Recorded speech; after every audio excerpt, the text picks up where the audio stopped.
Hello and welcome, everybody. Welcome to the next fun episode of DevChatter. I hope you are all having a great Tuesday. It's Tuesday, July 24th or so. So good morning, good evening, good afternoon, whatever it is in your time. Hello, everyone. I think I've probably gotten to the point where you've noticed something up in the corner again. We have another guest with us today. So I would like to take a moment and introduce Bill. And he is up in the corner up there. Bill is a security expert, former developer, and I'll let him say more about himself than I can. So, Bill, tell us a little bit about yourself. Sure. First of all, I'm pleased to be on. This is, believe it or not, the first time I've ever been on a Twitch stream before.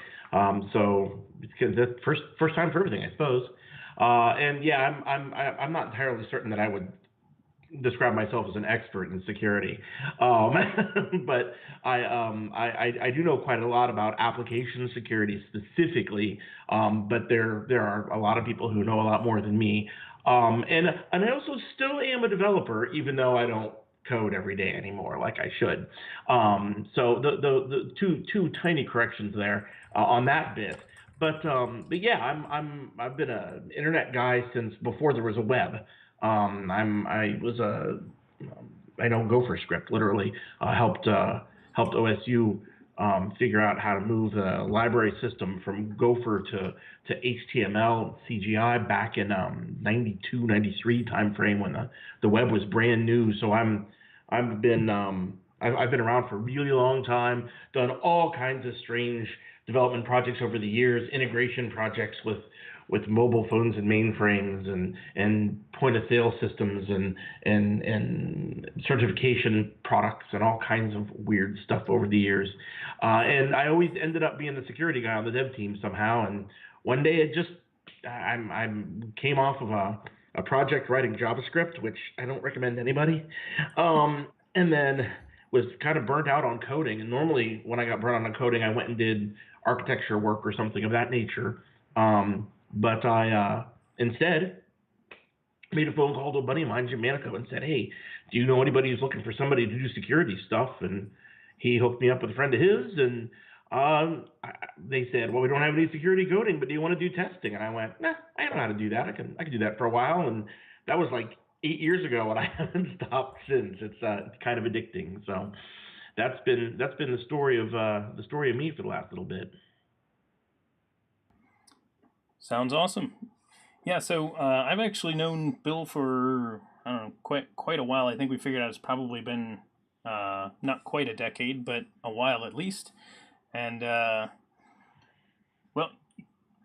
for some of you, you might actually know he was on my list of people that I wanted to have on the stream at some point. I even put his name down in application security stream right here. And then he tried to sell me on going with someone else. But we did manage to convince Bill to show up, and here we are.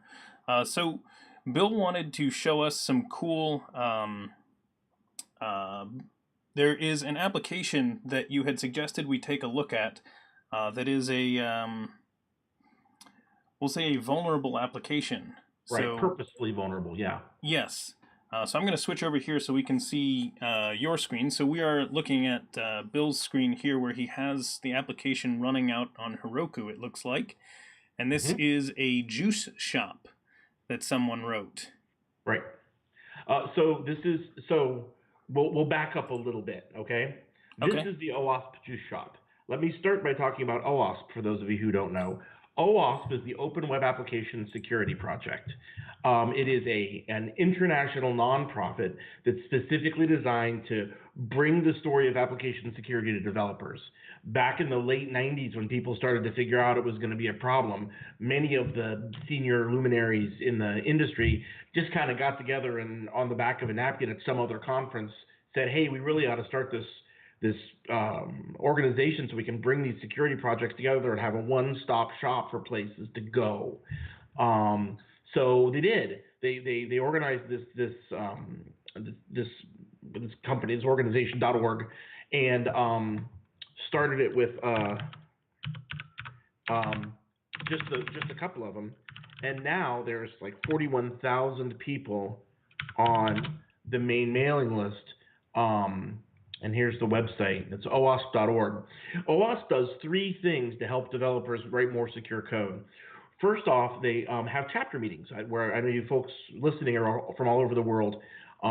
You probably have a local chapter. I think there's something like 360 of them now. There's a lot. We have one here in Columbus where I am, and they're all over the place, all over the world. They just added one in Thailand somewhere, in some city in Thailand I've not heard of before. Anyway, we just got an email about it. That's why I brought it up. So there's chapter meetings, and it's just like every other meetup. We get together and we have a speaker maybe, or we do a project and talk about security. They also run conferences. Now, you've probably been to developer conferences, or at least familiar with them. Security conferences are the same thing. They actual full range security courses, security conferences tend to be a little rough around the edges at times. And also, security is very broad based, which is why I corrected Brendan when he's called me a security expert, because my knowledge is really quite narrow. I specialize in app security specifically. There's lots of parts of information security, social engineering, and network security, and risk analysis, and incident response, and it's a big topic. So the conferences get really spread out as far as topics are concerned. But OWASP throws a specific application security conference, and they have it all over the world. Again, there's one in Asia, there's one in Europe, there's one in the US, and there's a couple regional ones as well. The one in the US this year is in San Jose, California, in October, I think, or September. So you can find out more about that on the OWASP webpage. But the third thing that OWASP does is they do projects. And the projects can be documentation projects, or they can be code projects. But they're all about trying to help developers either write more secure code, learn how to write more secure code, or test their code to make it more secure. So, for instance, I am the manager of the .NET project. The .NET project is basically just, we are slowly filling in the gaps in docs.microsoft.org on little bits and pieces about .NET security that it's kind of hard to find on the Microsoft documentation. So if you're interested, this topic interests you, and you're a .NET person, feel free to reach out. We're always looking for cool things to write about. Then so that's a documentation project, of which there are many. In fact, as you can see, all of OWASP.org is just a big wiki.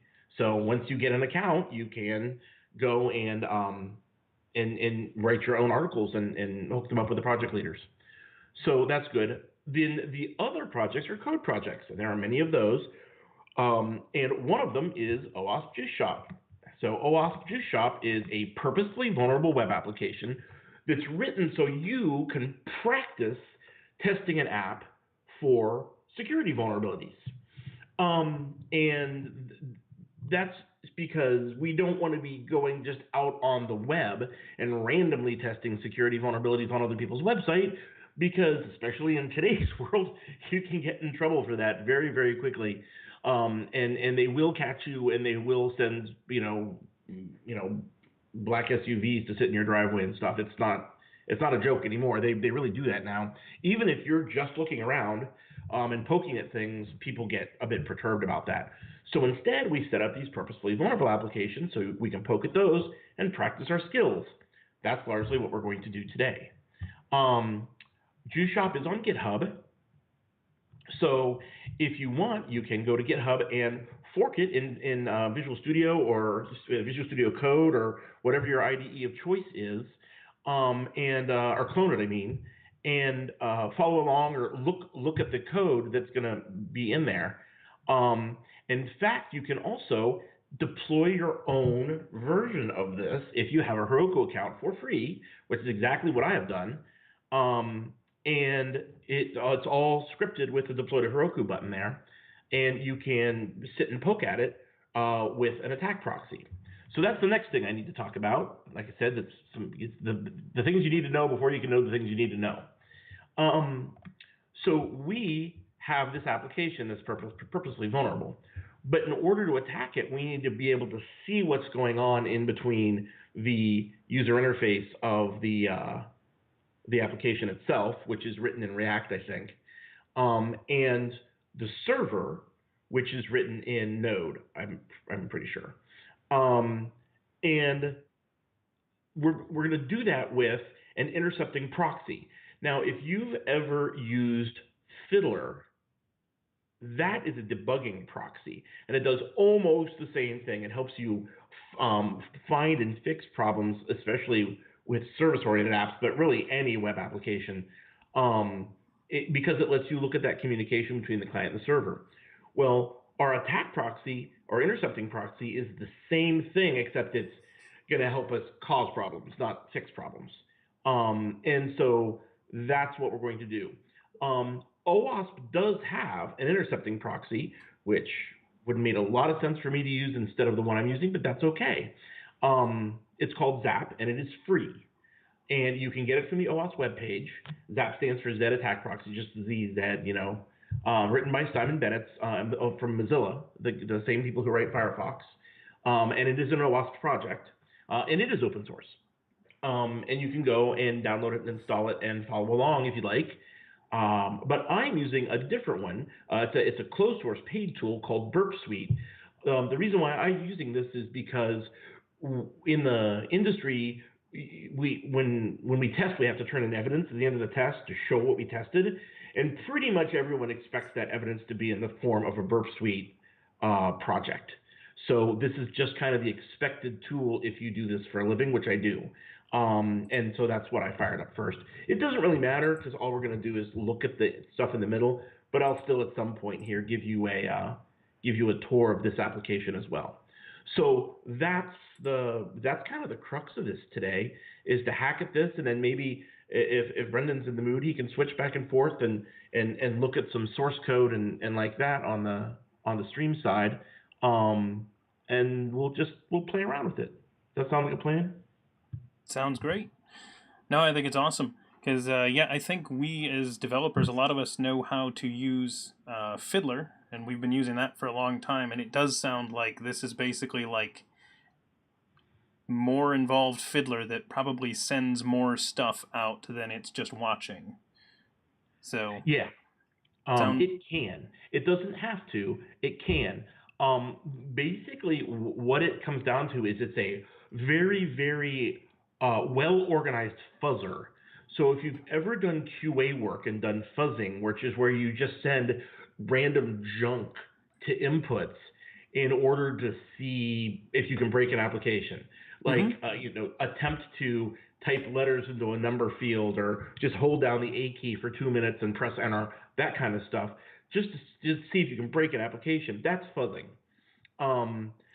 So Burp Suite and Zap, all intercepting proxies, really are, aside from being the proxy, they also have a lot of very well organized fuzzing kind of baked into them, that we'll gradually look at as we go here. But that's sort of the crux of all the other features that it has other than Fiddler. Makes sense. Okay, cool. So where do we start then? Well, we probably should hack something. So let's take a look over here at Burp Suite. So as you can see, Burp Suite is a very tabby software. It's written in Java, and it uses the UI library. I've forgotten the name of it right now, but it's generally a very tab-driven UI platform. That's what it was designed to do, and it does it very well. So this is very tabby software. But there's a couple more important tabs. I should point out that, in fact, let's go do this for a minute. Okay. Unload some of the. No, let's not do that. It's okay. We'll be okay. Let's not do that. So these tabs here, where my mouse is, target, proxy, spider, scanner. The first 6 or 8 of those are the ones that are built into Burp initially, and we'll spend a lot of time there. The rest of them are largely extra extender pieces. They're extra things you can install.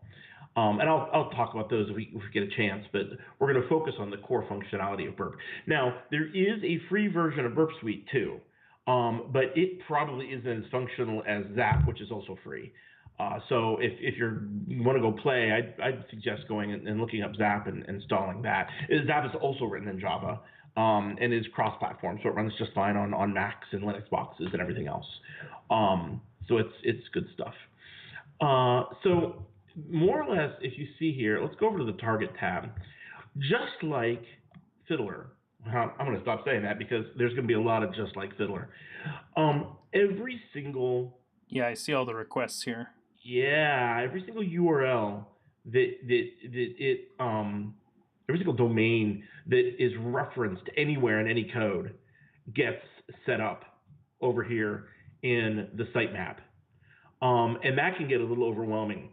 So, and I don't know if this is a feature that has or not, but we can right-click on the one we're actually testing and scope to it. So we can add this scope. So it'll only have requests for our application then? That's exactly right. Nice. Because we can filter like this to only in scope items. Boop, there we go.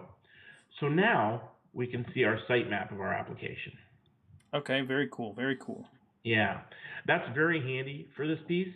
And we can also do it in the proxy tab. Proxy tab has a window called the history window. It's literally every single request that has gone out of your proxied browser.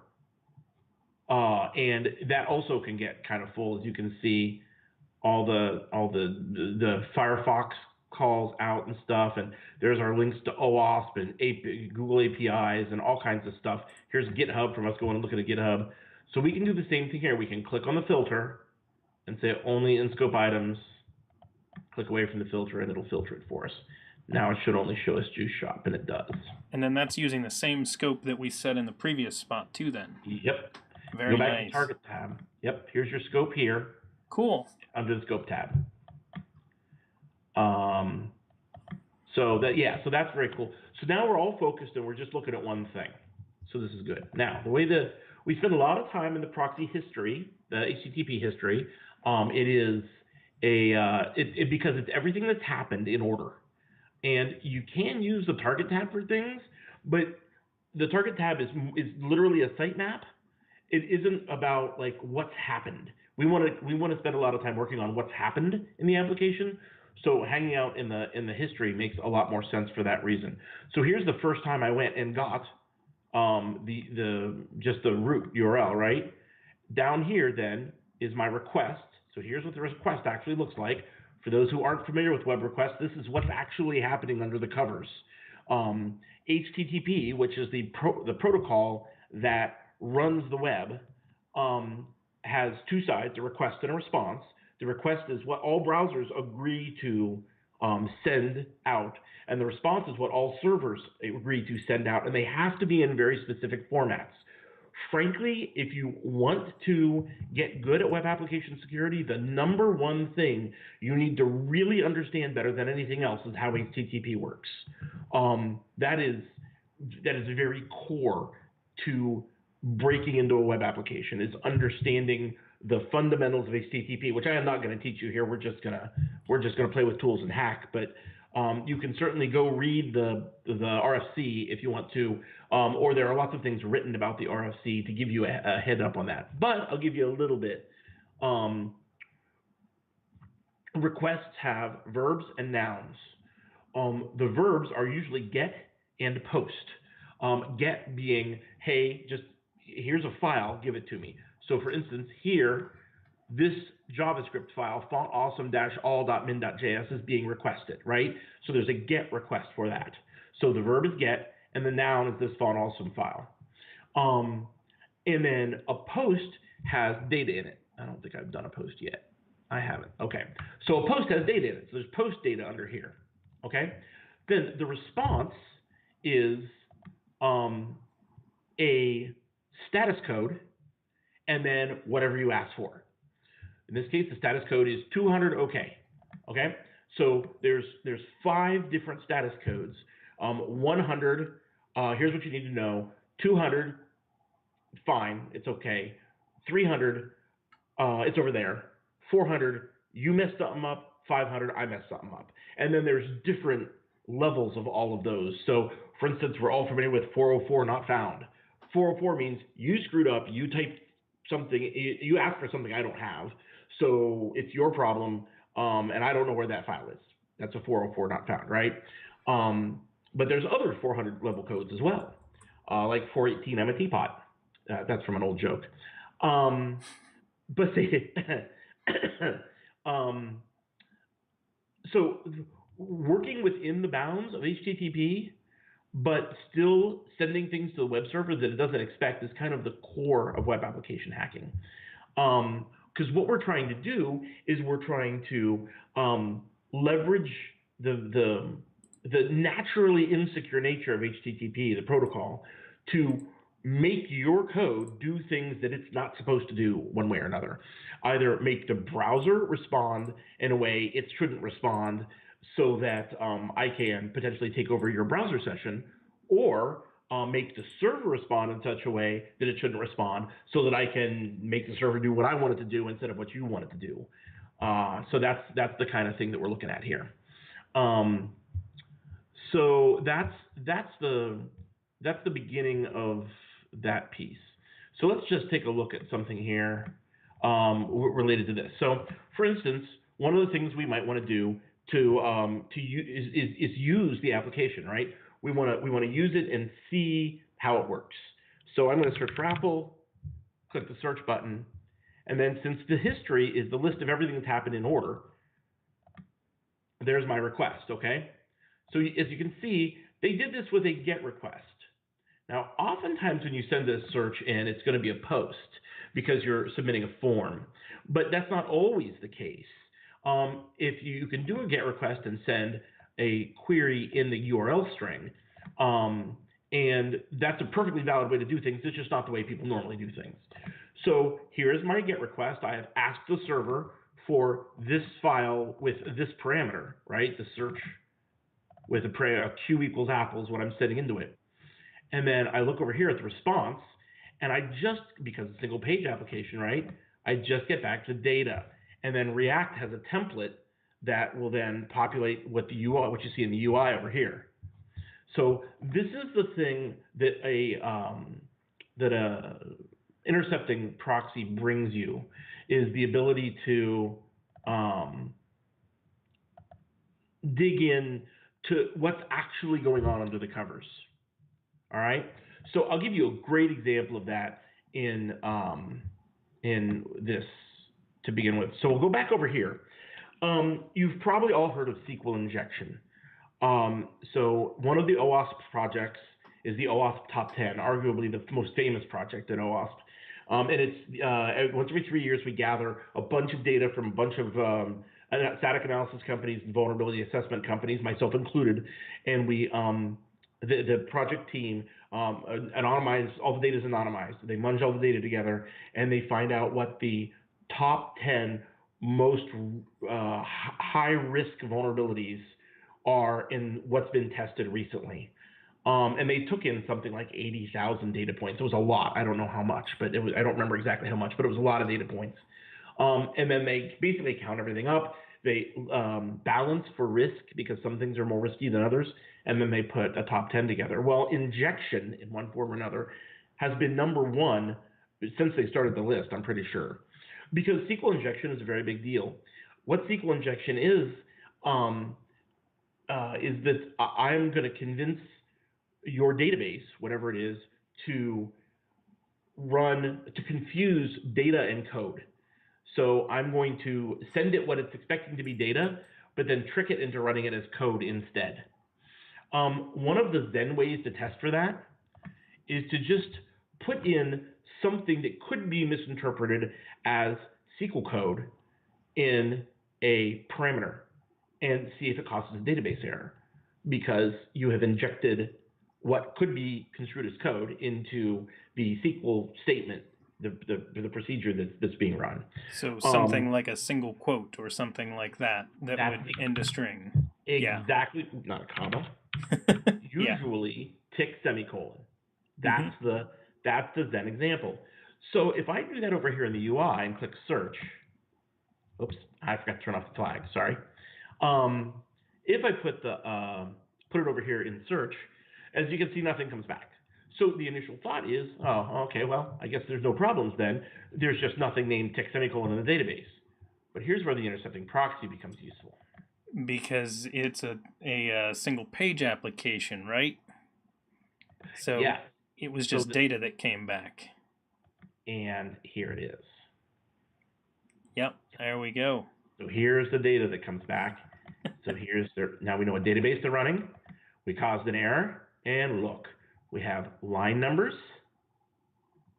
in a stack trace, and we have the SQL code. So it actually gave us back the SQL query. That's kind of amazing.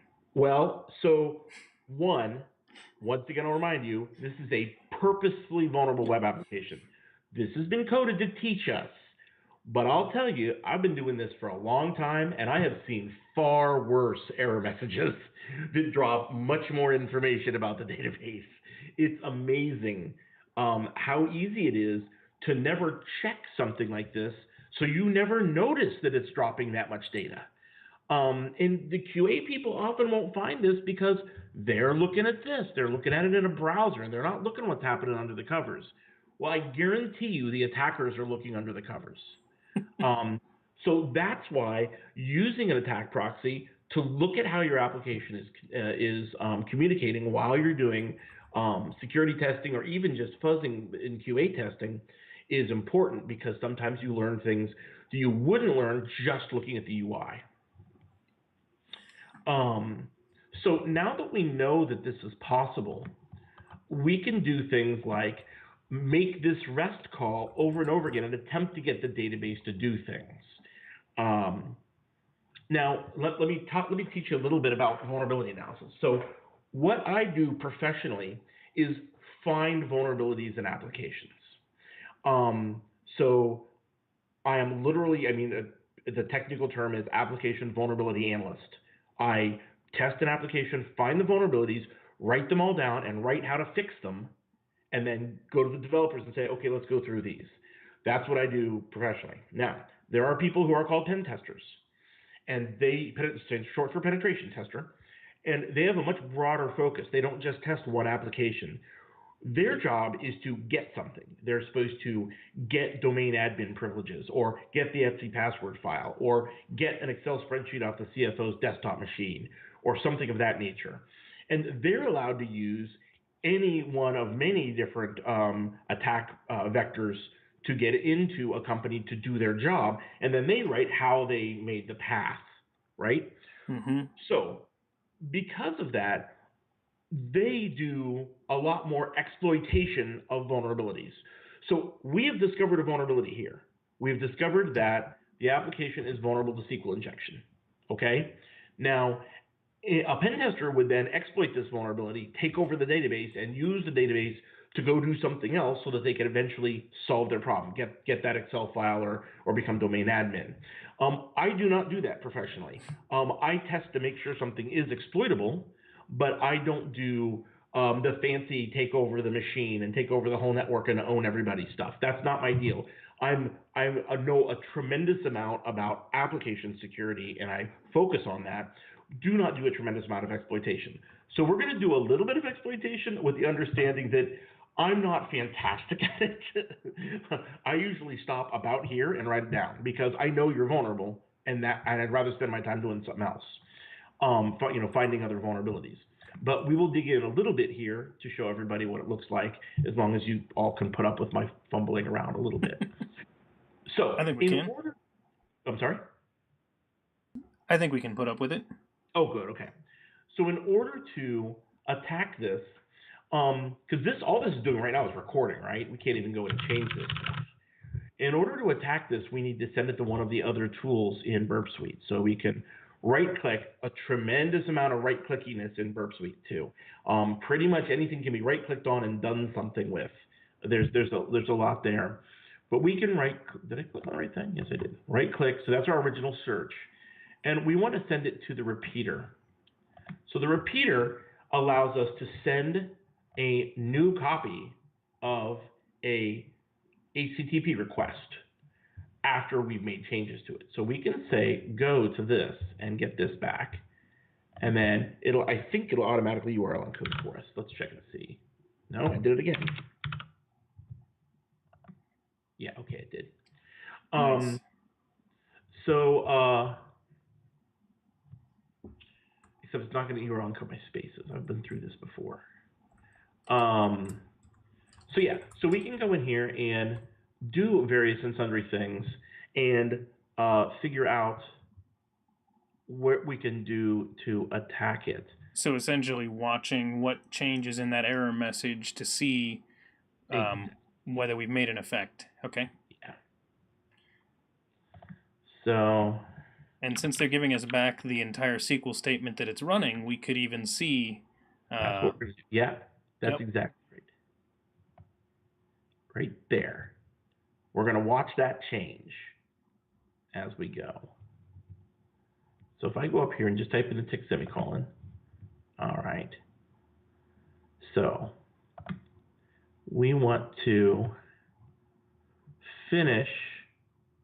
So what we're doing is we've stopped the statement. So it's this. Yeah, so it's going to pull back all products where the name is basically like an anything because our search. Okay. Yeah, exactly. exactly. Oh, because it ends at the first one. Yeah. Yeah, so we want to finish this statement so we can say we're name like, okay, so we can have a tick mark and an A to anything, right? And then we want to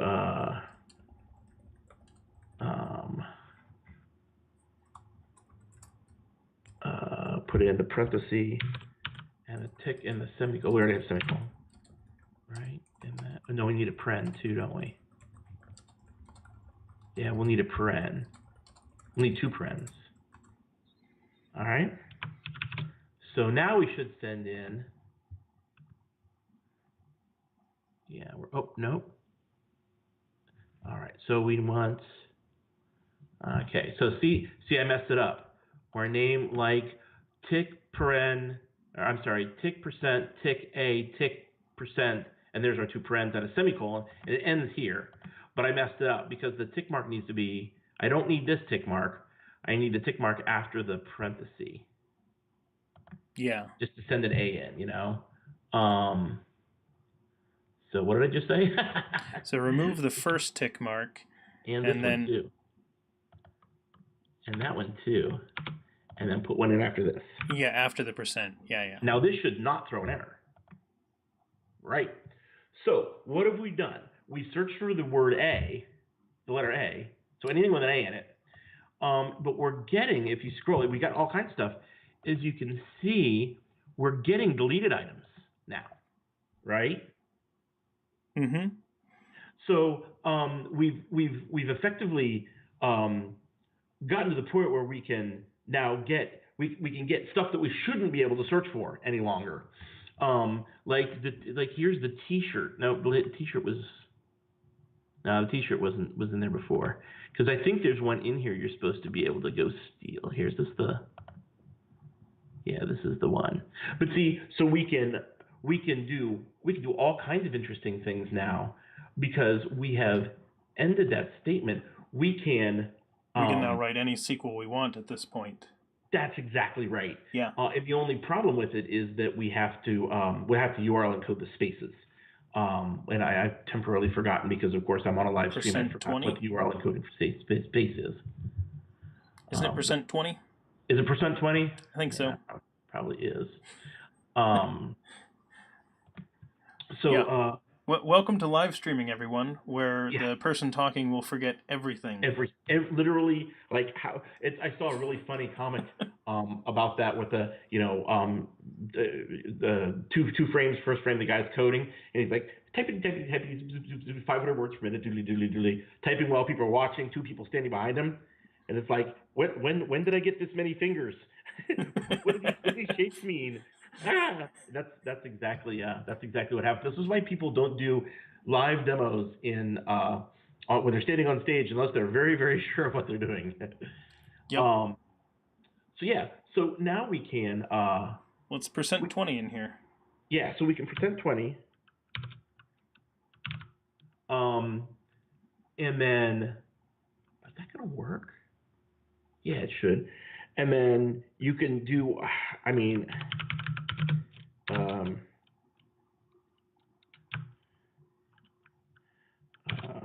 wonder what'll happen if we select something else in here. What do you mean? Oh, well, I'm wondering what it's going to do with this data. Because I don't know, the code that actually calls the SQL has to do it with something. So if we do another select in here, is it going to use the second select or the first select's results? Wow. I don't know. What was this table name called? What was it called? I don't remember. Well, fortunately, we have proxy history. Prox.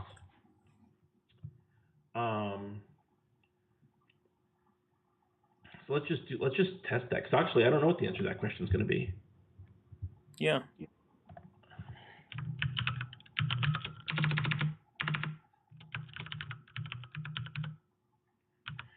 And do we need a space between the star and the from? Yep.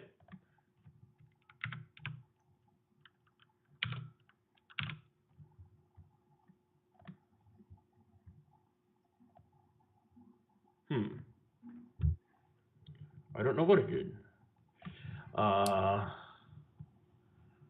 So we can do. I can do.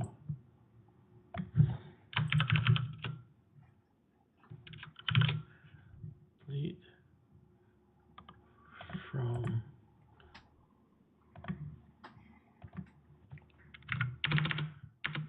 Delete from products. How easy is it to re-up this database if we totally bork it? No, actually, I don't know the answer to that question. I think the last time I completely borked it, actually I didn't, somebody else did for me. I redeployed it from Heroku, from GitHub. Makes sense.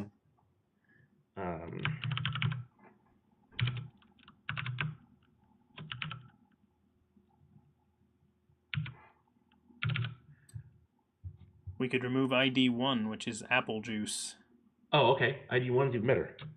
Yeah, because I don't know what 33 is. Yeah, I saw it earlier. That's why. Oh, okay. But ID1's way better. You're right. So let's see if this works. No, it didn't. Well, hang on. We may have, so the select happened before the delete. So we might still be getting the results. So why don't we just load the page instead of sending the request? We'll see if apple juice. Nope, it's still in there. Okay. There. So there's okay. The lesson still is perfectly valid, and it is very fun to hack at. There is no question. But the point is that we have the ability to genuinely dig in here and hack away at the underlying database, because we have convinced the web server to confuse code and data, and that's good stuff. And SQL injection is kind of a deal breaker vulnerability, because once you've broken the application this way, I mean, I can pretty much do anything I want. I can insert records and do all kinds of things. Yeah. Yeah. But there is a tool that assists us with this, and I actually don't remember if this machine is set up to do it properly. But we're going to try, because why not? But so I have a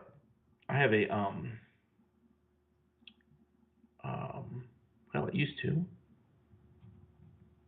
CO2, there it is there. Oh, SequelMap, that's right. So I have a tool called CO2, and it will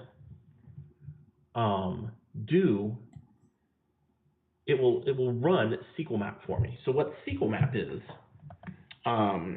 it gonna like try to read the database, like grab all the tables and everything? Yes. So SequelMap is a big Python or Perl? One of those little labels, I think, will say. Python. Oh, Python. Yeah. Yep. Yeah. Currently being developed, it's still being worked on. 22 days ago, it says. Mm-hmm. Basically, what it is it will attempt every known SQL injection vector and gradually roll down to what it knows works. And then at some point, it will go to you and say, okay, well, I now know how to communicate with this database in code. So what do you want to do? Do you want to download the schema? Do you want me to try to get all the data? Do you want to, see what users have access to things? What do you want to do? And it is remarkably powerful exploitation tool. So we have discovered the vulnerability, right, in reconnaissance, which is what my main job is in life. Then SequelMap is the way I confirm it is exploitable, which is why I'm fumbling a little bit, hand typing SQL injection vulnerabilities.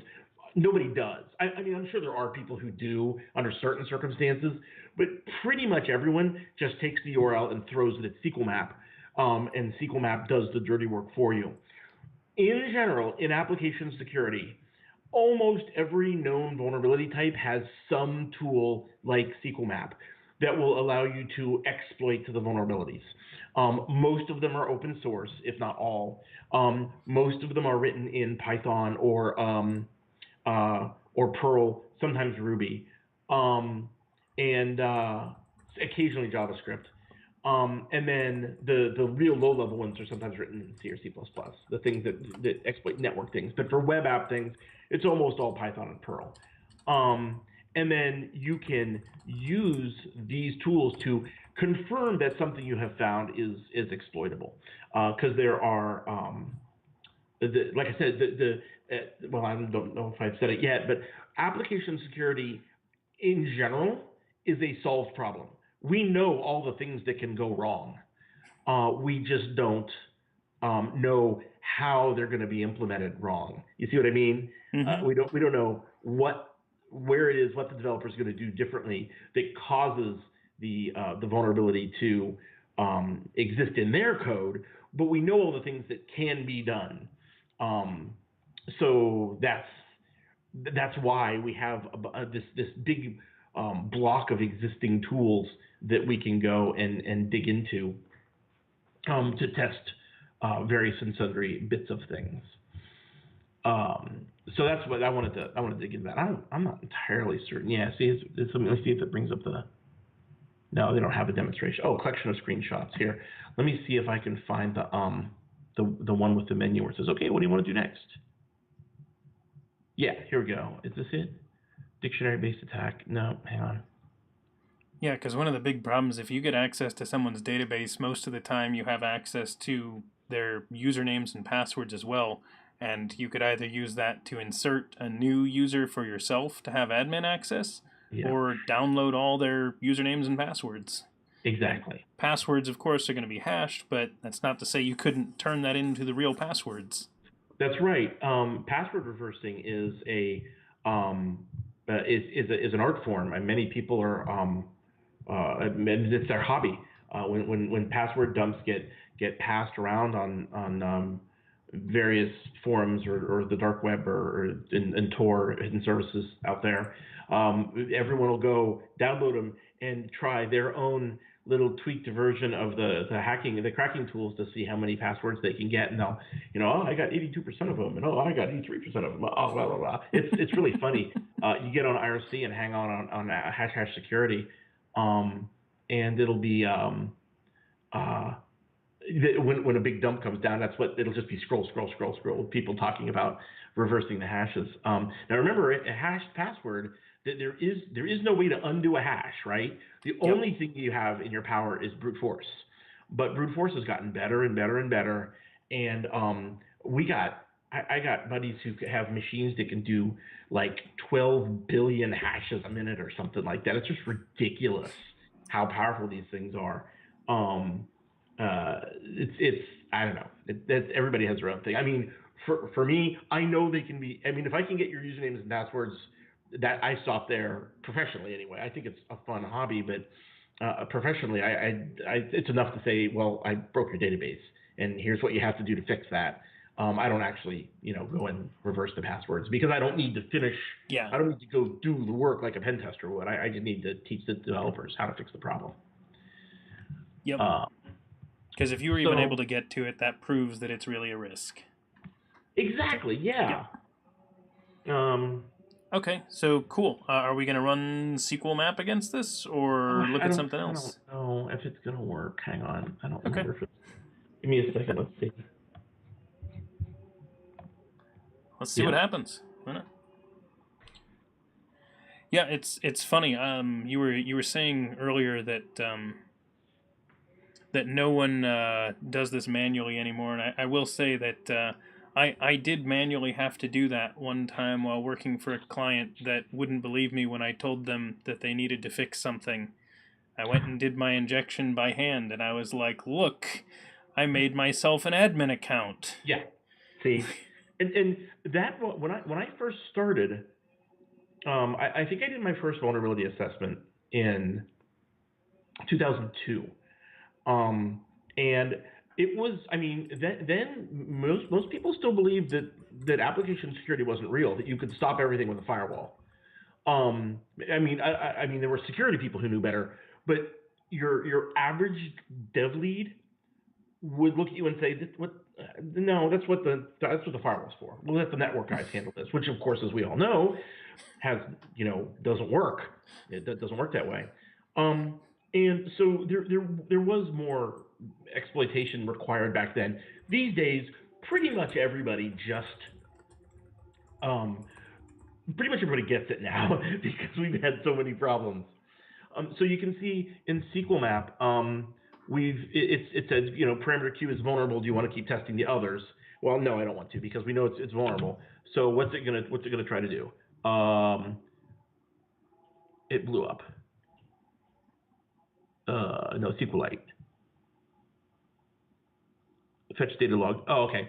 So it just told us that it's vulnerable and quit, which is fine. There's likely a flag I need to put in that will send me to that menu, and I do not know what that flag is off the top of my head. Let me try one thing here real quick. Okay. Let me close this. Run that again. Oh, okay. That's it. It's done. And there's my, because it proved that it could do it, and that's all it wants to do for me. How do I make it go to that cool menu? Okay, well, I do not remember how to do that. But yeah, there's a lot. SequelMap has a lot to it. If you let me go back to that page. If you did want to play with this, someone just suggested in chat the wizard menu. The wizard menu. I believe you. I have no idea if that's correct or not. That's okay. I do not know how to leverage that. But that's okay because we want to look at some other vulnerabilities too. We don't want to sit and play with data all day. He moved it to the wiki, didn't he? He did. Yeah. See, here's the techniques. Is that the? No, that's not it. It's usage. Here's what you want. So this is everything that's in here. As you can see, it does a boatload of stuff. And that's probably a lot of options. Wizard thing is. Wizard, bottom one. Simple wizard interface for beginners. Oh yeah. There is that too. But that's what CO2 does for us. It's doing the wizard for us. What the wizard does is help you construct the command string, but CO2 did that for us, so we're okay for that much.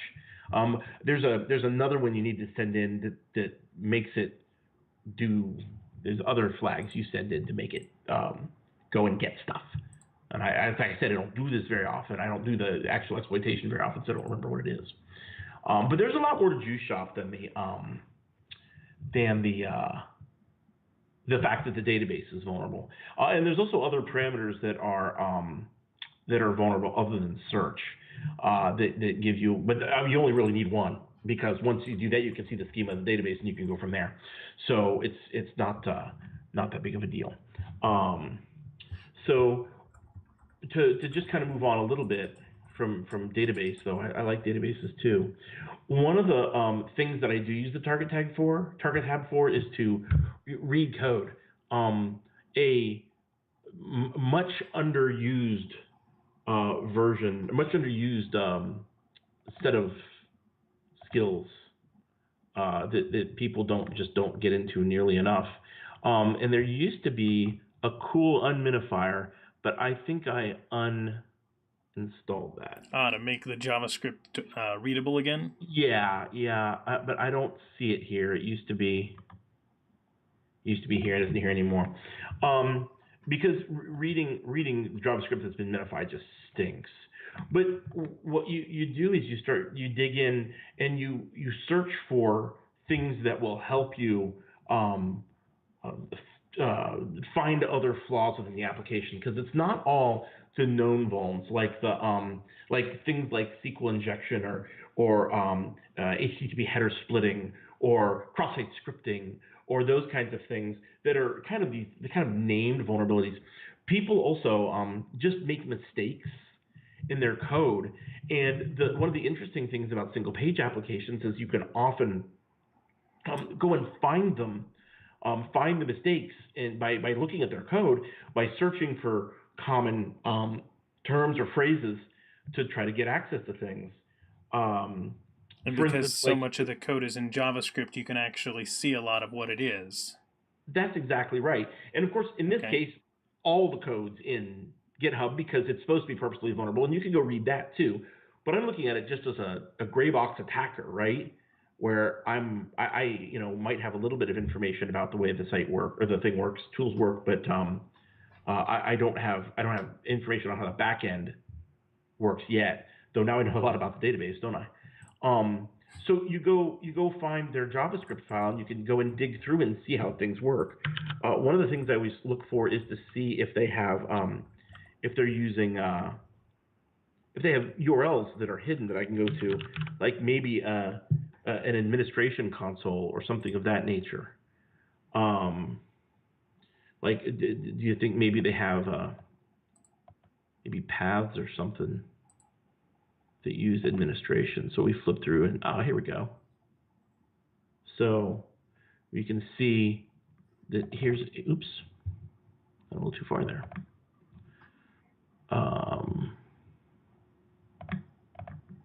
There's some kind of administration controller. Yep. And then see, and change password and all kinds of things so that I can get an idea of what's going on inside of an application. Mm-hmm. And then I can go and attempt to just go there. Administration controller.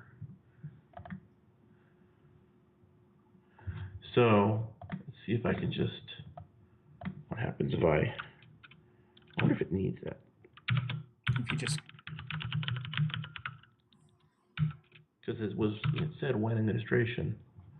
Yeah, I didn't like that.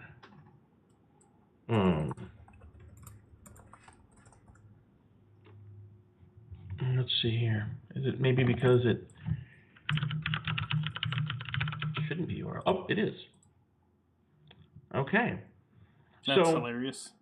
This is something, another known flaw in web application security. That in the OWASP top 10, it's insufficient access control is what they call it, or broken access control. I think they've changed it to broken access control.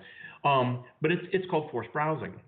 So there's obviously no link to an administration section because I'm not logged in as an administrator, right?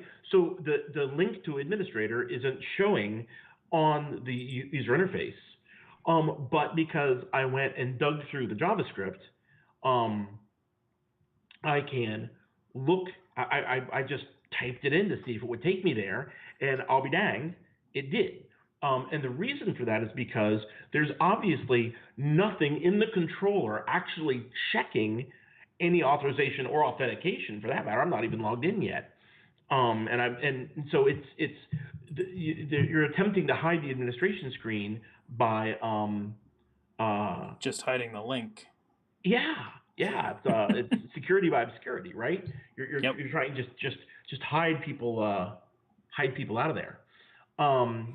So that's another big piece that an attack proxy or an intercepting proxy brings you, is an easy way to go and read the source code, read the backend code, search through it. You can see the way the search works is it's everywhere too. It's all through. If you go look at the proxy response, it's down here. The search term thing is everywhere, and you can flip through stuff. Very easy to use, so that you can go and find stuff you need to find. Let me look at my notes here real quick.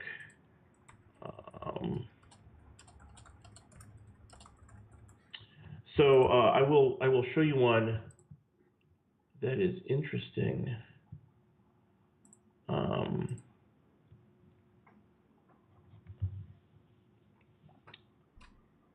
Let's see, how best can I show this? No. Hang on just a second. Let me see if I can figure out a good way to do this. All right, so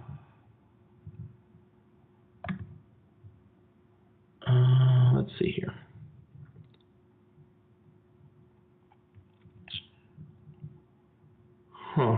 Oh, the menu bar. Okay. So one of the things that I think is really cool about this application is I think everybody else has probably noticed that green bar on the top there, that as you complete one of the challenges, it sort of gives you feedback on it and is like, oh, hey, you figured this out. Like the first time we did the SQL injection, it told us about that. And now you went to the admin section and it's like, oh, hey, cool, you found your way to the admin section. Yeah, exactly. They call it gamified security. And oh, there it is. Okay. They call it gamified security, and what they're trying to give you feedback. A lot of the applications are like that, and I should give a little bit of history, just real quick. There's lots of known vulnerable web applications out there, and some of them are tightly controlled. They're used by training companies to do training, maybe you've heard the term capture the flag before, where you go and you use these skills to find a code and then copy and paste it into a score system, and it tracks your score, and then the highest score wins. The person who got the most difficult to find flags wins. In fact, if anybody's listening who is from the Mid-Ohio Midwestern region, CodeMash, which is a conference held up near Cleveland. We've held a CTF there for the past couple of years. And it's in a CTF platform that's owned by Hacking Labs, a company out of somewhere in Europe. I don't remember exactly where.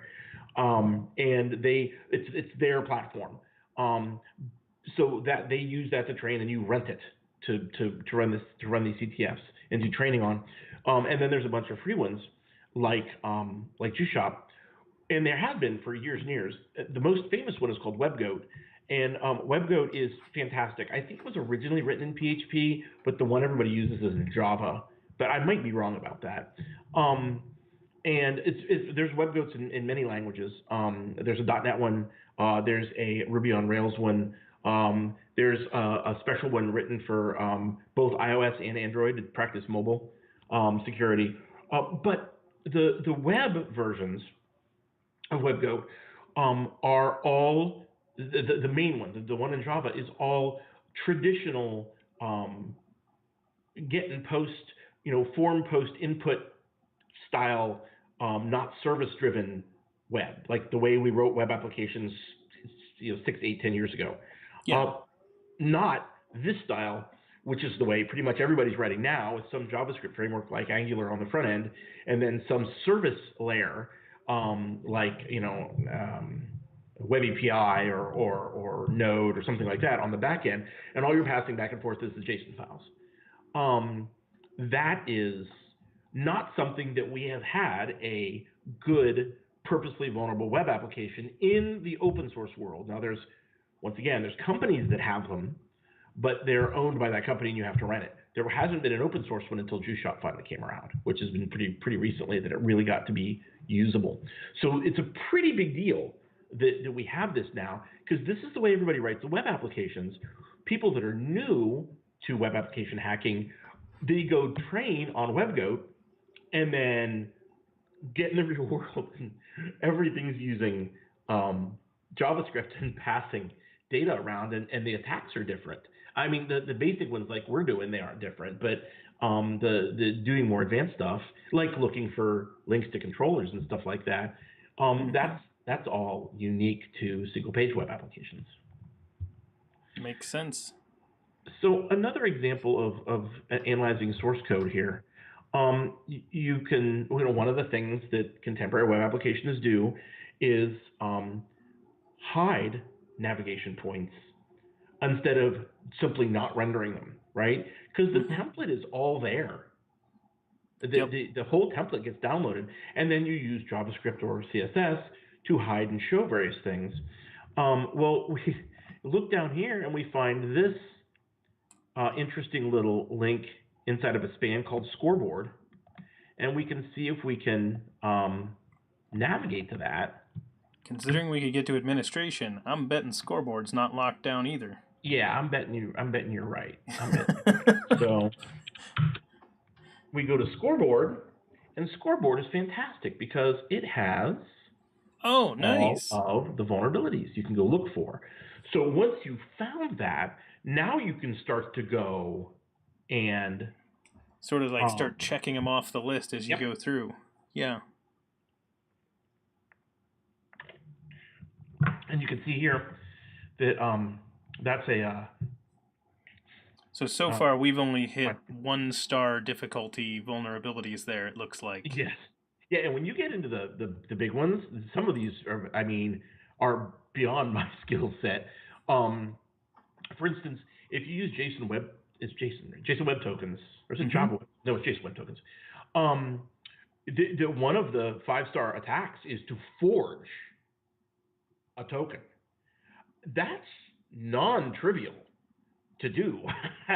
I mean, that's I took a crack at it one day just to see if I could do it, and I know that tech fairly well, but it was beyond my skill. I could not figure out how to do that. The other stuff in there I've played around with without too much trouble, but that one in particular is like, wow, that's just amazing.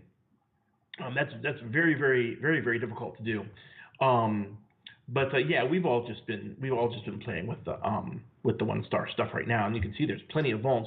And I'll tell you another thing too. I'm running an older version.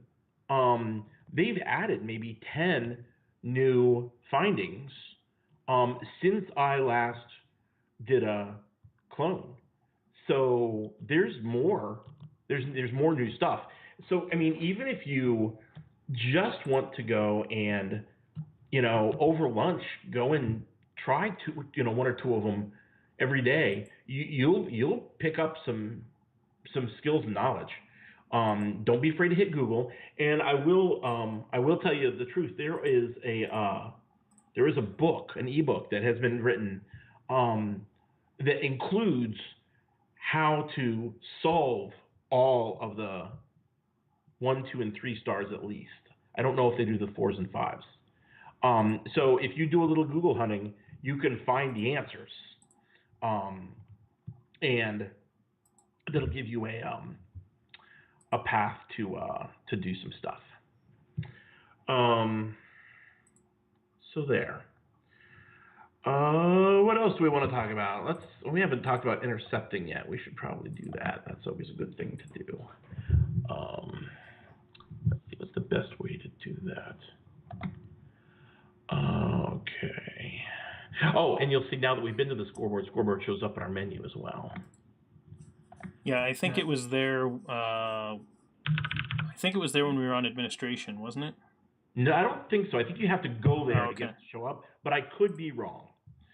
So here's an interesting example. See how the word Apple is reflected here? Mm-hmm. Right, I typed Apple in search and it said search results for Apple.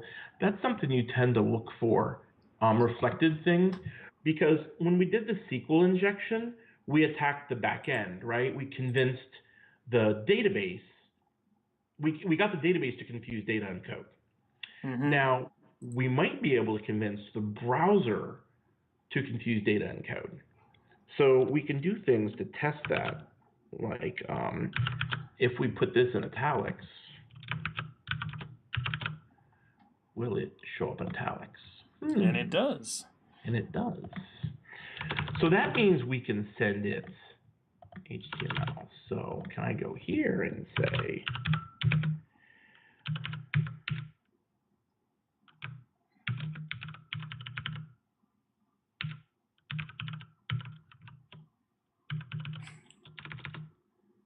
oh, no, that's not gonna work. I'll just do this for now.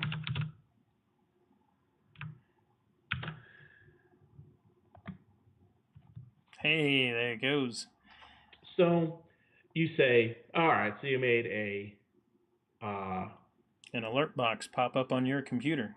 Ooh, right? Big whoopee doodles, right? Well, but what if I did like this?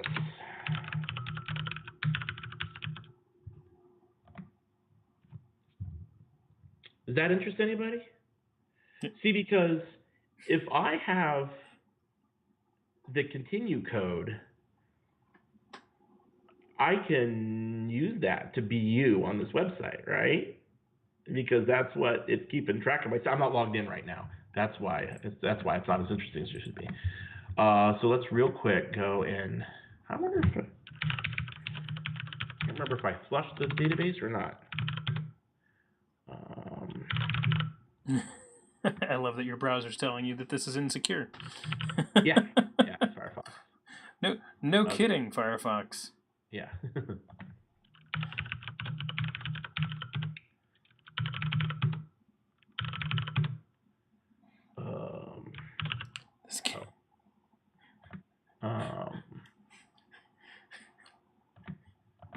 I think your mother's maiden name was DevChatter, wasn't it? I believe so. Just real quick to a little industry BS, right? Not everything about being a vulnerability analyst or doing this kind of work is all about hacking web servers. There's just some general knowledge that you acquire, just like you do as a dev. So it's not just enough to know C# or Perl. Boy, I really date myself when I pick languages. Help me out here. Ruby or Go. There, that's good. That's a good one. Yeah. Swift. It's not enough to know a language, right? You also need to be able to do things like communicate with a customer and gather requirements and then formulate a design from those requirements. You need to know how to build a user interface that actually is usable, unless you're a back-end person and maybe you don't, but most of us do. So there's just this general knowledge you have to have that's outside of knowing a programming language. It's not enough to just be able to code. The same thing is true in security. There are just some general things that we've figured out that you just kind of have to learn. One of them is security questions. So in the forgot password process, which by the way is broken in this site, I'll leave that as homework for you guys. You go break the forgot password system. The forgot password, it says, okay, we're going to send you a token. What it should be is we're going to send you a token, and then to prove you are who you say you are, you have to answer the security question correctly, and it's supposed to be something you should remember. Well, there are bad security questions, like mother's maiden name, which is really easy to go find via Facebook. Just so you know, if I'm attacking you as a person, I can go find your Facebook page. Probably your mom follows you, and her maiden name is probably in her profile. I mean, it's like, and that's just one of dozens of examples of things you should use. So my mother's maiden name, for example, she's a very weird family. It has, capital and lowercase letters, numbers, and symbols in it. Mm-hmm. Whenever I'm required to use my mother's maiden name. That's what security people do, is they'll put another password in there, right? Yeah. But you as a dev, there is a website called, I believe, goodsecurityquestions.com that actually has good security questions on it that make sense, but aren't something that I'll be able to go pick up off your Facebook profile as an attacker. But for right now, yeah, it's Chatter or Chatter, right? Yeah, Chatter. Yep, that's it. All right, now I've registered. It flushes the database every time Heroku recycles. The underlying Juice Shop code flushes your database, which is good because once I do, because probably at least a couple people who are listening are probably on this site right now hacking at it. So yeah. Are you kidding? I'm on the site right now, Bill. Oh, there we go. Okay. Oops. This is the problem with putting anything out on the internet on a stream like this. Yeah, right. Yeah, absolutely. Now we want to search for app. Oh, I screwed up immediately. Pull. Okay. Now I've got my JSON web token, right? Mm-hmm. Now you say, okay, great. You put it on the screen. Big freaking deal. Well, so what if I did something like this? Let's not send an alert. Just write it out. Well, I'm really not used to doing this live. Oh, are you actually going to try to send a request using it or something? Yeah. Okay. No. That wasn't right. I was right because I still need to use JavaScript. It's really interesting when you know all this stuff, but you're not used to typing it all the time. So, I mean, I know theoretically, but I'm not used to actually attacking it this way. On error equals. So I need to send it. I need to make it. I need to make a request. How do you do that? Anyway, what I'm attempting to do, and maybe somebody can figure it out and try it, is we know we can convince the browser to confuse code and data, right? So we can make an image request to my server and include the document cookie.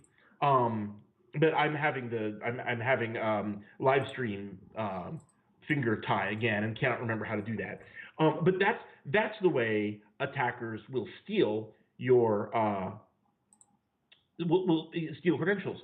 They send this query, so we have this image source equals. Let's go back and just do this again, because it's good enough for demonstration purposes. On error equals alert. Cookie. I guess I need to practice this stuff more often so I can do this live. Right, so it didn't work that time.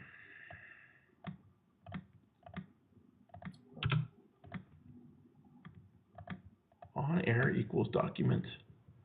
Oh, did I say alert? Yeah. Source on error equals copy. There it is. Okay. And then if we go back over here to our attack proxy, scroll down through all my messed up stuff. So see this request? Mm-hmm. I can right click here and copy the URL, right? Let's get a text editor up. So this will give you an idea of what attackers would actually do with this. Something I hashed.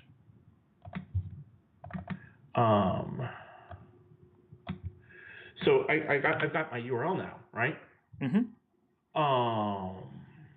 It didn't get the whole URL. Why not? It's off the wall. It must not have sent the whole thing. Huh. Anyway, but I can construct the URL like this and then send it to someone an admin else, and they'll click on it. In a spam message, right? I mean, even if it's spear phishing, I send it directly to them, and then they click on that link. Instead of doing the alert box, which I'm obviously much more used to doing, I have it call to my server with that document.cookie value, and then I have it. And you can just use I guess you could type out an XML HTTP request would probably be the quickest way to do it, right? Using that document.cookie value, and it shows up in my server logs. And then bang, I've got session IDs out the wazoo if I send out enough email. That's what a lot of those spam messages are doing. They're making the assumption that you're logged in to whatever application it is, and it's going to send your cookie values to evilserver.com, who's then going to have some script that picks it up and keeps that session alive until a human being can go and do the things they need to do. So even though your link is to a site that they know and trust, because you're sending them a link to the juice shop, and they're like, yeah, that's a safe link. Yeah, exactly. Yep. And the classic example of this is administrators. So the then cross-site scripting laden application that was all the rage for a long time is PHP-BB. Okay, one of the first, easiest to set up bulletin board applications out there on open source land. And it was just rife with cross-site scripting because PHP had no output encoding at all, right? It would just barf out whatever you sent it and go in there. And it's a little cross story here. You hear about these people who run hidden services on Tor to do illegal things, and then the feds catch them. And you're like, well, how are they catching them? I mean, Tor is pretty well established to be fairly secure. Tor is the onion router. It's a place where you can completely anonymize your web traffic if you want to by bouncing your traffic amongst all these nodes all over the world. It's literally impossible to track it back to you. But the applications themselves that you're using can still be vulnerable. Just because I have a hidden service set up on Tor and I can't track the traffic back, if I can steal your session ID by sending you an email that you click on the link on a hidden service and it pulls up and then sends me your session variable, I'm still going to be able to go in, take over your session on that bulletin board and read all your stuff, all your private messages and everything. That's how the feds or whoever, Interpol or whoever it is, track down these people, is because of flaws in the applications. And PHP-BB is very, very commonly used on Tor hidden services. But something you mentioned earlier, Brendan, was the convincing a client or a dev lead that a vulnerability is actually dangerous, because putting up an alert box doesn't prove anything. Back in the day, you'd have to actually steal something. You have to actually use it to prove that cross-site scripting was dangerous. Yep. Now today we don't have to. I mean, if I write, you shouldn't have to. You shouldn't have to. Yeah, but with most everybody understands the danger inherent in this now, because so many people. I mean, every day in the news somebody's been popped, and that is it's good that it makes us lazy as testers a little bit, but it's good that they understand, at least. That's a good thing. And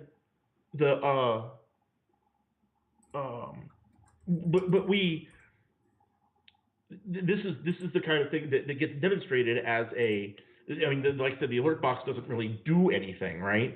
But understanding what actually can happen under the covers is very, very important. There is a tool. So I showed you SequelMap before.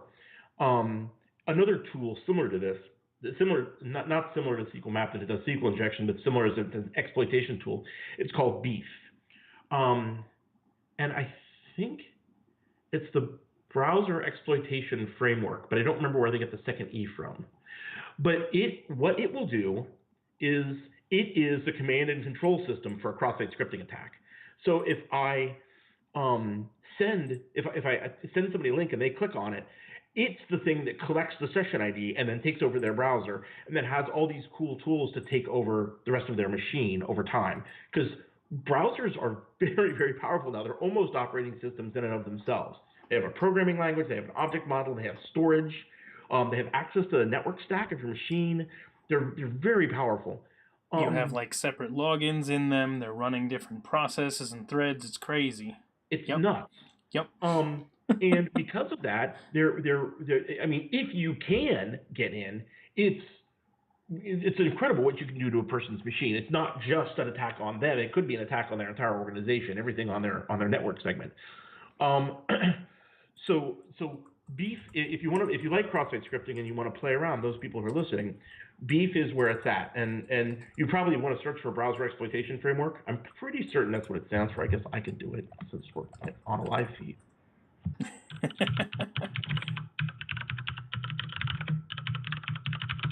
Like I said, I'm not used to being yeah, here it is. Yeah, we can literally just go somewhere. Yeah, I know. Yeah. It's not like being up on a stage at a conference where we're like, does the internet even work? Yeah, well, I'm used to being on podcasts. Oh, okay. So recording a podcast, Yep. and it's all audio. We don't, there isn't anything on the screen. But I need to think of this more like I'm recording a training video. That's the way my mind needs to start working. Anyway, this is Beef, and you can see some of the. It's nice. It's got a beautiful UI. It all runs in the browser. It's written in JavaScript. I don't know what framework it uses. I believe it's open source. Yeah, here it is, right here. So you can go look at it, find out what's. I'm sure there are people listening including you, Brendan, who, no longer actively maintained. I didn't know that. I wonder when they stopped. Well, it's still very commonly used. I wonder if something better is out there now, huh? What a bummer. Okay. Anyway, this is 6 days ago, so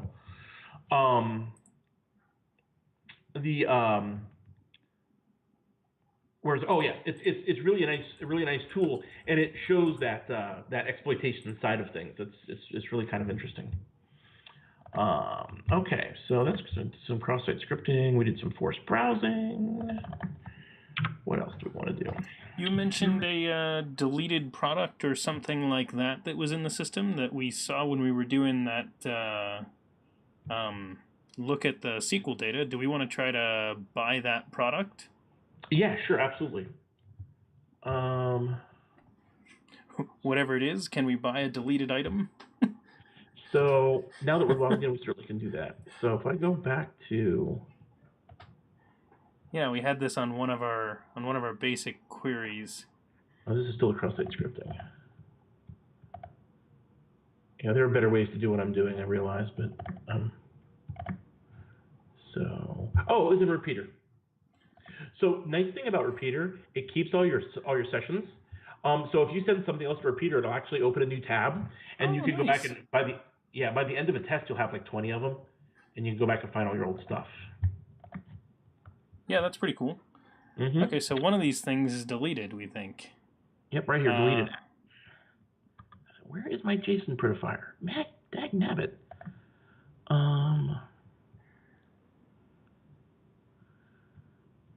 Which one is it? I'm pretty sure it's down here. I'm going back. It's sticker sheet, 10 sheets of Sweden theme stickers with 15 stickers on each. ID 30. So how would you go about buying item 30?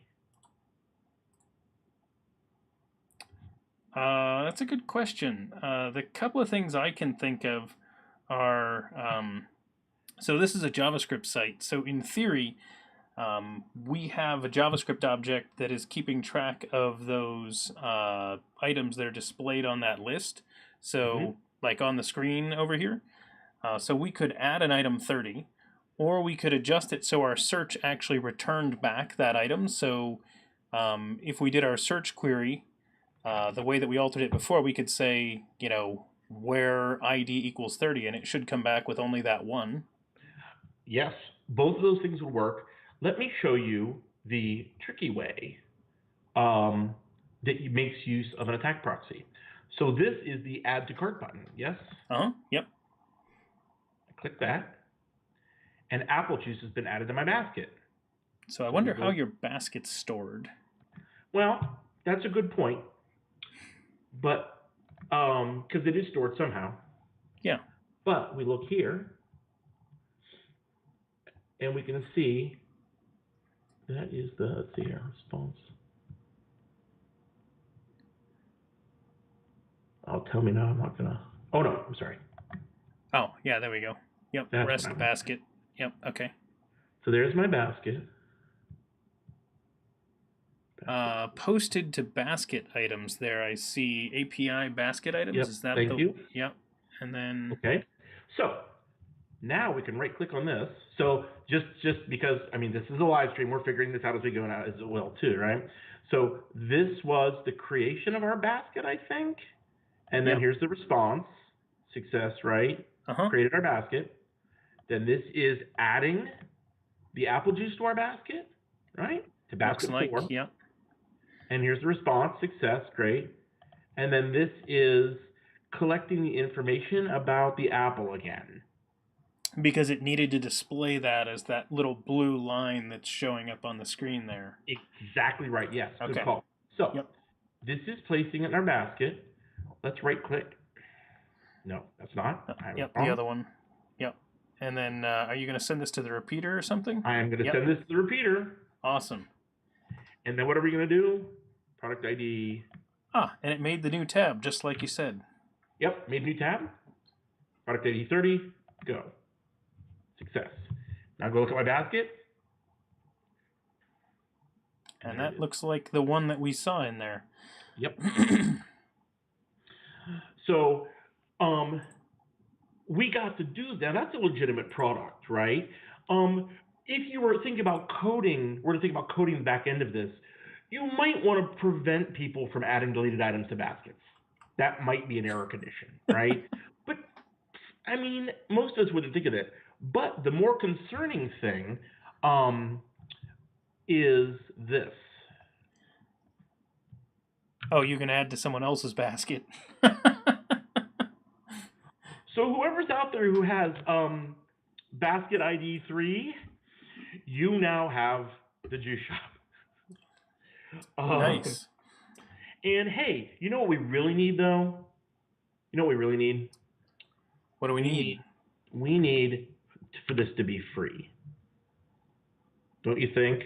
I think we need this to be free. So go back to our apple juice and put negative 10 apple juices in our basket. I hope that doesn't work. And by hope it doesn't mean work, I mean I hope it works, but I hope for this site's sake that it doesn't work.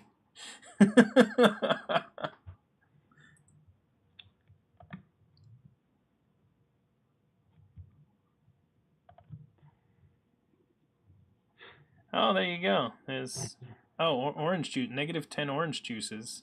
Yep. And total price, negative $8.81. Hey, congratulations. You made $8. I made $8 today. I also like how they stored their price with a floating point number instead of a decimal. So we have the nice error there. That's fantastic. Good job, somebody. Always the best. Always the best, yeah. So are those, is the stuff that we did, is that per se a security vulnerability? Well, clearly it isn't going to lead me to take over the computer. Like SQL injection will allow me to take over the server, or cross-site scripting will allow me to eventually take over the client. What I've done is I've broken the application in a way that benefits me. Technically, this is just a logic error in the program, right? Mm-hmm. And this is the stuff that we code into our applications every day. And if you don't use some intermediary tool to test them, you will never find these kinds of errors. And that's why it's important to learn to use a tool like Burp Suite, even if you're a dev and you're not ever going to do vulnerability assessment for pay. Being able to test your own code or your team's code is paramount to find these things. I mean, we couldn't, well, that's not true. Some of these things we could actually find just using the UI, but it's much easier using an attack proxy. And some things aren't doable at all without an attack proxy. So that's the lesson of the day. Let me show you one other tool. I'm trying to think of how do we do that before? We did this once before and it was lots of fun. Oops. Yeah, because one of the things that I was thinking is even if it didn't let you do the negative quantity of items in the cart, another way we could have gotten away with the same kind of result is using the SQL injection to either zero out the price of the item we wanted to buy, or add an additional item that had a price that was like negative something and add that to the cart. Yep. So even if we couldn't do it that way, we could get a free cart in at least two other ways. Once you have SQL injection, it's like I said, that's pretty much game over. That's why it's still number one in the OWASP top 10. If it's a data-driven site, that's pretty much all of it. I mentioned that Burp Suite and attack proxies in general assist you. They're very basically, aside from being the proxy, like what we've been using thus far, they're very targeted fuzzers. I'd like to, in our last 15 minutes or so, introduce you to that because I think it's interesting. So there's another tool called Intruder, very similar to Repeater, that allows us to do targeted fuzzing. So we go in here, and here is the query that we're going to, the request so that we're going to attack. And it guessed where the parameters are, and it was right. But we go in and we mark a parameter for fuzzing, okay? And then we can load payloads. So this is something that is only partially is available in the free version of Burp. But I can show you what you can do. What it is there's a bunch of fuzzing down here, usernames and passwords and stuff like that. Those lists are all something that comes with the pro version. So if you have the free version loaded up, or if you're going to play with it later, you won't get that. But let me show you what you can do. You can use another open source tool. It's one of my favorites. It's called FuzzDB. Here, since we're doing this.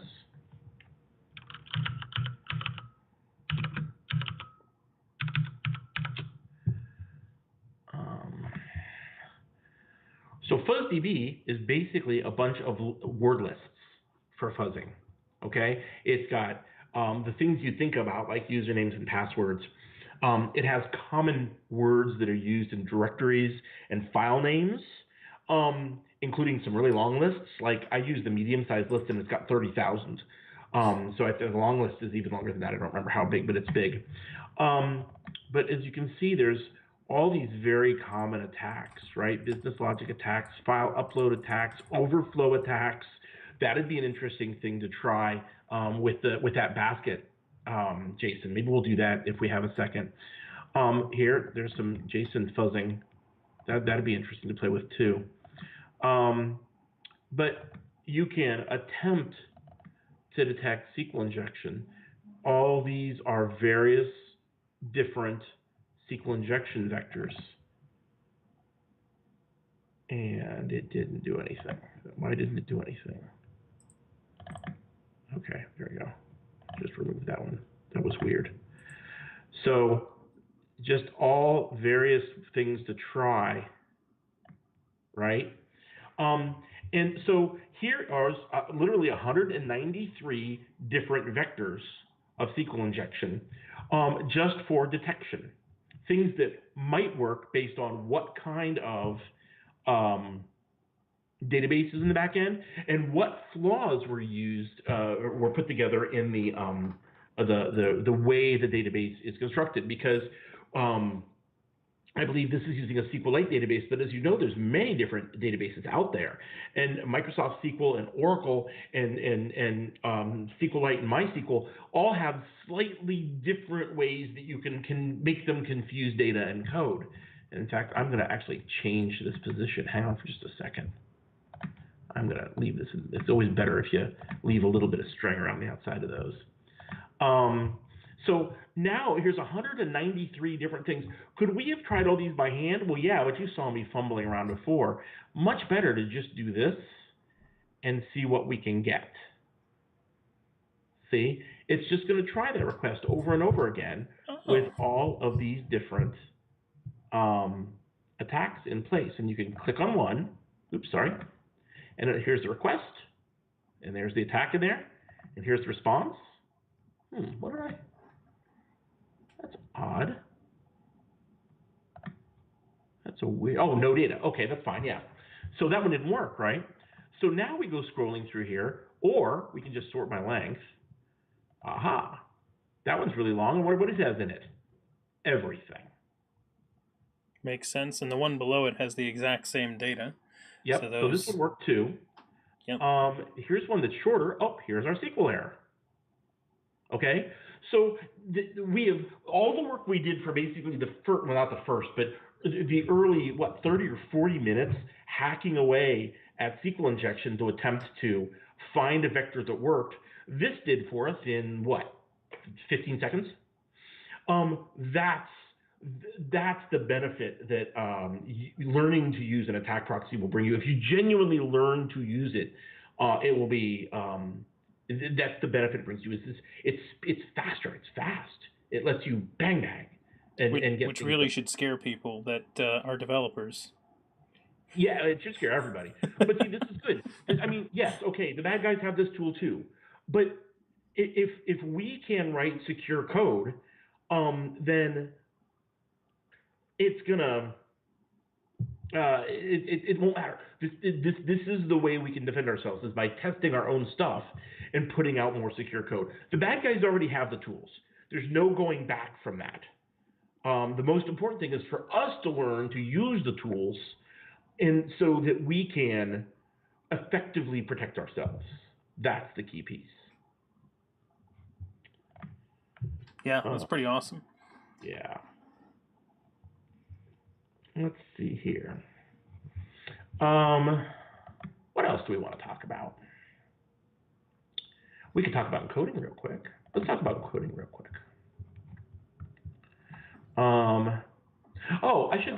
I don't know a lot about how WebSockets work. I know some basic attacks against them, but I don't know a lot about what devs use them for, except for just heartbeats to keep sessions alive. But there's a WebSockets tool as well, which I think is interesting. It says 2, 2, 2. I don't know what it's saying. But that if you use WebSockets, you can use this tool to test those as well. Just wanted to throw that out there. I'm sorry, I saw the socket.io thing here and it made me think about it. What was I going to do? Oh, okay. So if we go in here and we see our token is here, one thing that we might want to do is see if we can decode this. And okay, we're being straight up to live stream. I'm not entirely positive this is going to work, but I want to show you the decoder tool. So there's a tool called Decoder, and Decoder will take an encoded string and allow you to decode it. So there's probably some beginners listening. There's a difference between encoding and encryption. Encoding simply takes something in a format that's usable by some back-end processing or front-end processing system, okay? So for instance, a binary image, okay, can be viewed with a browser, and the browser knows how to do that. But you can't send a binary image in a cookie value or an input, or it's not easily storable unless you specifically have some kind of binary storage unit. Sometimes it's useful to be able to convert it to a string. So there is an encoding called base64 that allows you to take this binary encoding and write it as ASCII text, and then you can re-encode it back into binary and use it as an image, which is a pretty common way to do certain things in the web world with like favicons and some I don't know if they still do, but Discuss used to use it for your image, or not Discuss. It was whatever the image, the avatar tool is. Gravatar? Gravatar. Yeah. Gravatar, yeah. I don't know if they still do, but they used to. It used to be all base64 encoded. So you look at it and it looks like gobbledygook, but it isn't. Okay, it's encoded in such a way that it makes it easier to manage in certain areas of the internet. Whereas encryption is actually taking something in one format and changing it into another format that cannot be reversed without a key. So the two things should not be confused. Even though if you base64 encode something, it looks encrypted, it isn't. It's just encoded, and I can very quickly reverse it by clicking the encode button, or the decode button. I'm sorry. So for instance, if I think this is base64, which I don't think it is, it is. Oh, there you go. Damn. It's the JSON data in base64. That's exactly what it is. So here is my password hashed, presumably. So I can also, nope. Oh, that didn't work at all. Because it did the whole thing, yeah. It redid the whole thing. Oh no, it did it. It got all weird on me. So it's probably the hash of my password. So this, as you can see, this is all, this is all the stuff I am. The question is if I change this to 8, can I be somebody else on this system if I send it in? So I can literally change this to 8, encode as base 64. It returns this big ugly string, right? I don't know if this is going to work either. So everybody hold their breath. Well, I also wonder if there is an 8. With it being such a small number, I would think... I should have made it a 6, shouldn't I? Yeah, I would go the other way. I'm going to go the other way. All right, where was I? I was in Dakota, right? Yep. I was 7, right? No, yeah, you were 7, yep. Encode as base 64. I think it's doing it automatically. Wait, wrong one. Encode as base 64. I think it did it automatically. Okay, copy. Proxy. I'm not completely convinced this is going to work yet, but we're going to try it. Send, let's see, what do I want to do? Basket. That's fine. No, I don't want to do this because it won't be. I want to just user who am I? See what that is. Is that something good to send? No. Well, I got to find something to send to be somebody else. Just the. No, that's not logged in. Dang on it.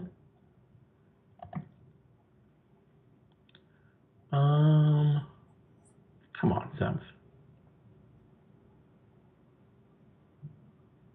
Am I looking at it? Yeah, I am. Maybe just make a new request, like go to a new page or something?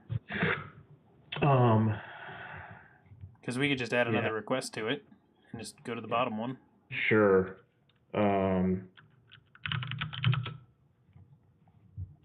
That's a good idea. There we go. So I want to send this to repeater. Make sure it works. And then I want to replace the entire token. Oops. The entire token. Not the entire token, just with the token. As it turns out, copying and pasting is the hard part. Yeah, no kidding. It accepted it. I can't tell if I'm me, though. That's the problem. But it accepted it. Is there a page for when you're logged in, like a profile or something? A profile page. That's a good idea. Is it that little face right next to the title? No.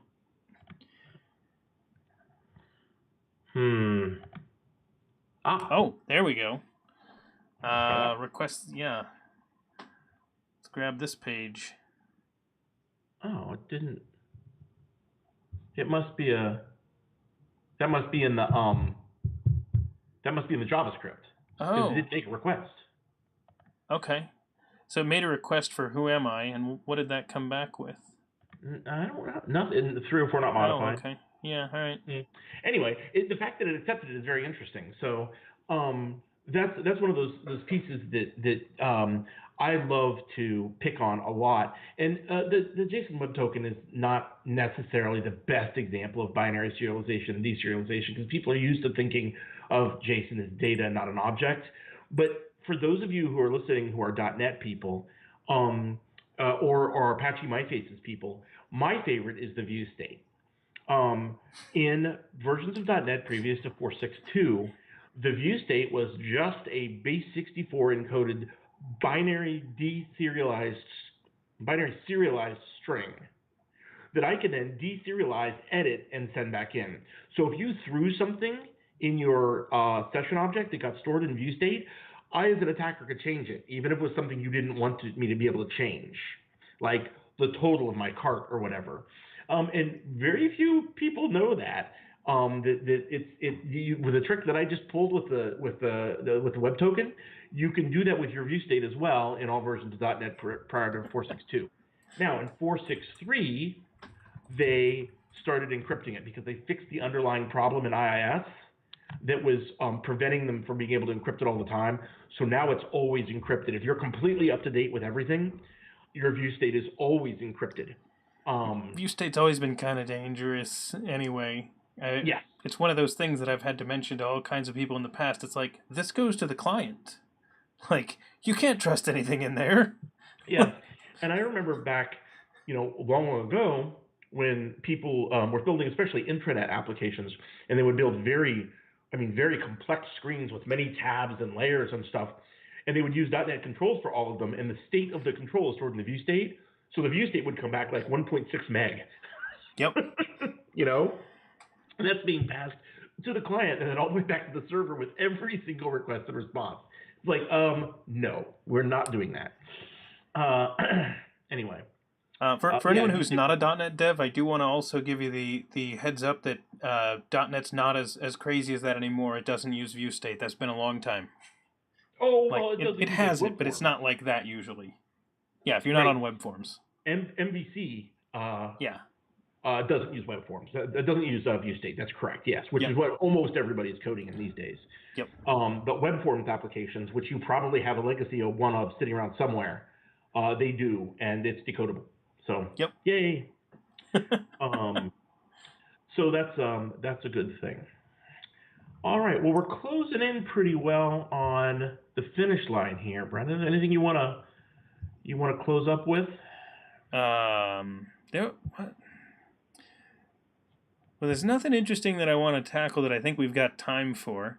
The only thing that I was thinking, if you wanted to actually test really quickly your attempt at being user number 6, you could just put in some gibberish and click submit on that button on the right and see what happens. You mean here in the comments field? Yeah, send in a comment as yourself first, and then repeat the quest. This is perfect. We will use the interceptor. So I mentioned that this is an intercepting proxy. It will stop the request before it gets to the server, and if you want, stop it again before it gets back to the browser. Very handy for doing tricky little things like this. That's really neat. Yes. So intercept requests is turned on, which is exactly what we want. We want to intercept a request. We'll go here. We turn on the intercept. Okay. And I say hi. And submit. Oh, and then rating. And then submit. And boink, there it is. Then I replace the token. Oh, that's hilarious. You don't even have to replace the token. User ID is just a parameter. Oh. I mean, we can... I'm going to replace the token anyway. Yeah, we can do that. And then forward it. But it probably used the user ID in the... Yeah, that it passed in the JSON, which is just silly. That is silly.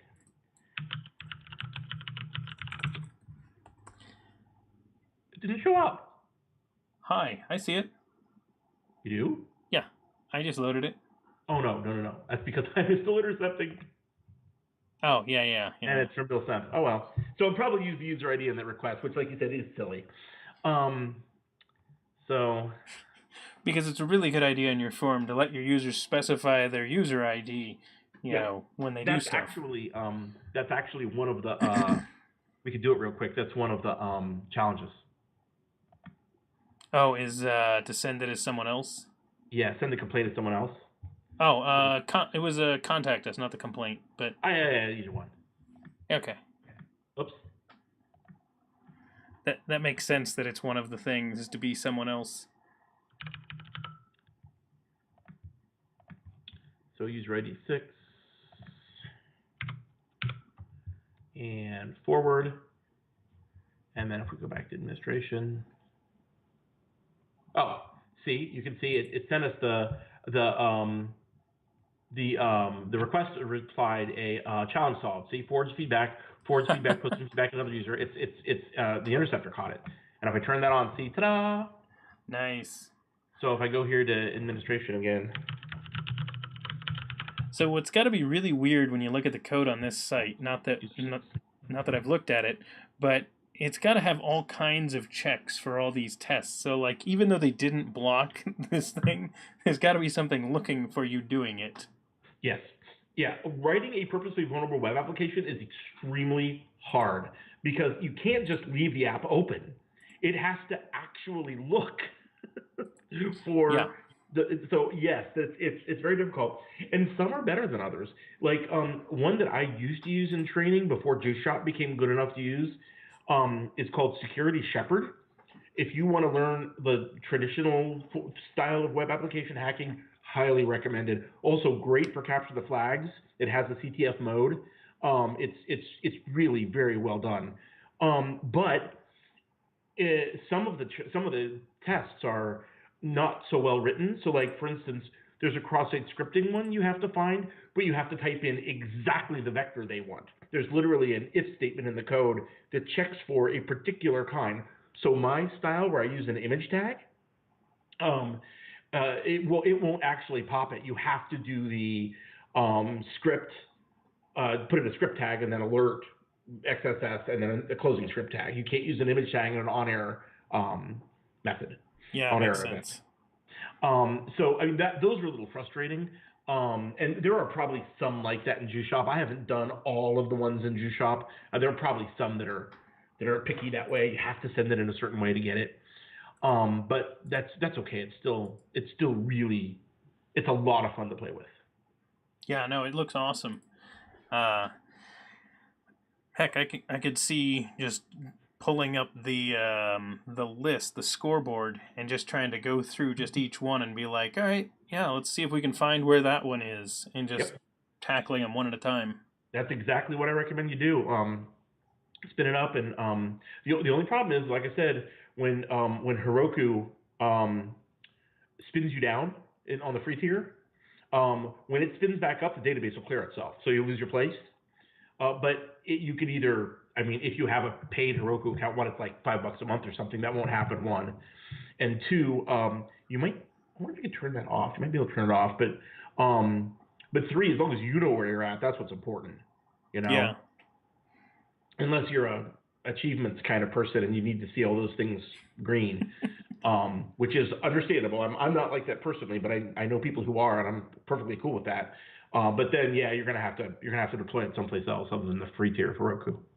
Yeah, I could probably toss that on Azure or something like that. It would live long enough. If you've got the AWS instance floating around, you can toss it up there. I mean, you'll have to deploy it manually, but the instructions on GitHub are really easy to follow. Yep. Some people are suggesting you could run it locally or inside a Docker or something like that as well. So, actually, if you go look at the docs, it assumes it's running locally. All the sample links are localhost :3000. So locally is a great example. Yeah. Kind of funny. Yeah. That's pretty awesome. Anything else that you want to mention, call out? I think we nailed pretty much everything that really matters as far as using the tool and exercising Juice Shop. Of course, there's lots and lots and lots to web application security. The Zen book about security, web application security, was actually written by the guys that wrote Burp Suite. It's called the Web Application Hacker's Handbook, and it's something like 500 pages. So that gives you an idea how much stuff there is. But go dig through OWASP's website. If you're interested in testing, they have one of the projects is the test plan project. They have a big document that's basically, I mean, if you can imagine a QA style test plan, except it's all security stuff, that's out there. So that's something to be looked at. And just dig through and see what there is. Look through those flagship projects and see what you can implement in your own processes to make yourself more secure. Very cool. And interestingly, people are also mentioning that WebAssembly is an interesting thing that's changing in the application security space. Yeah, I need to dig into that some. I don't really know where that. I mean, nobody's using it in real life. I shouldn't say nobody. You don't find it in the kind of industries that get vulnerability analysis yet. Like nobody in the banking industry or the medical industry is using it yet. But I definitely need to dig into that. And there is, there's a lot of things that are changing. we've been, as developers, been diddling around with this Internet of Things bits with Raspberry Pis and Arduinos and whatnot, but now people are actually using them to like do real things. I mean, we've got our thermostat and our refrigerator and our door locks are now internet connected. All those things are just passing web services around. These same errors that show up in a project like Juice Shop could just as easily be coded into those. Yep. If you go look online, there's a recording of Jason Kent talking about his garage door opener. He did a little bit of research, not poking at it, just looking at it to see how his garage door opener was communicating with the internet, and found out that there were some flaws. And he has a really good presentation, not only describing the technical flaw that he discovered, but also what he had to go through to communicate with the company in question, to try to explain to them what was wrong. And that's just going to get more and more and more common the more we connect things to the internet. So that's another piece. And we keep generating new technology to make this stuff happen. WebAssembly is a great example. Can WebAssembly be done in a secure way? Absolutely. Will it be? Probably not right away. So we've got to take that under advisement, and we're going to have to learn new tests and come up with new plans. It's always a challenge. You have to keep up all the time. Yeah. Oh, it'll be crazy. Yes. All right. Well, I think we should probably wrap up the stream about now. So, okay. If you don't have anything else to mention, I don't either. So I don't have the stream up with the chat. So if there's any other questions in there, we can handle that. Otherwise, I think we call it a day and had some fun. Yeah. No, I had a blast. I thought it was really good. So thank you for hopping on and talking with us today, Bill. My pleasure. I know I will probably see you around at local events. Yes, absolutely. But possibly we'll see if we can get you back on here again sometime in the future. And hopefully you had fun, and hopefully everybody in chat did as well. Yep. So awesome. And for anyone that's wondering, if you missed any of this, all of our DevChatter content is recorded, and you can find it here on the videos section on Twitch, so there should be a link up above. So if you did miss the beginning or something else and want to go back and watch it again, you are welcome to do that. And anyway, I guess have a great day, everybody, and enjoy the rest of your Tuesday, however much you've got left. Out there too. Yeah, exactly. Bye, everybody.